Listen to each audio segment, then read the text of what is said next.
உனக்கு நீ எந்த பக்கம் போறியோ போ அப்படின்னு ஆபிரகாம் சொன்ன உடனே தன் கண்களை ஏறெடுத்து பார்த்து தனக்கு பார்க்கிற அழகாய் அது கர்த்தருடைய தோட்டம் அல்ல, கர்த்தருடைய தோட்டத்தை போல ரொம்ப ஆசீர்வாதமாய் காணப்படுகிறது.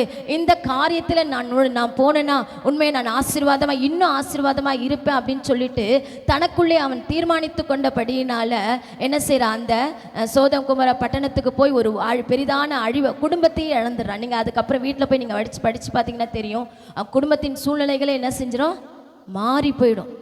அந்த குடும்பத்தில் இருக்கிற சமாதானம் போயிடும். அல்ல, ரெண்டாவது காரியம், தேவனுக்கு சித்தம் இல்லாத ஒரு காரியத்தில் அவன் தேர்ந்தெடுத்ததினாலே மலைக்கு ஓடி போன்றாரு.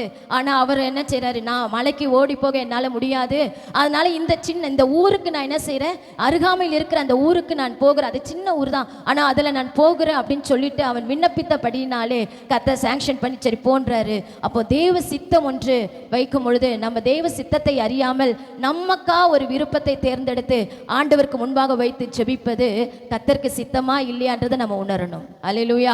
அப்ப இப்படி ஒரு குடும்பம் அதாவது பார்க்கிற பார்வை சரியில்லை, அதே மாதிரி தேவ சித்தத்துக்கு தன்னை முற்றிலும் அர்ப்பணிக்கிற அந்த குணம் இல்லை. இப்படிப்பட்ட ஒரு குடும்பம் கடந்தாங்கன்னா சமாதானத்தை இழந்து தன் குடும்ப ஆசீர்வாதத்தை இழந்து இருக்கிறதை அந்த புத்தகத்தில் நீங்கள் பார்க்கலாம். இன்னொரு ஜனங்களை கூட நான்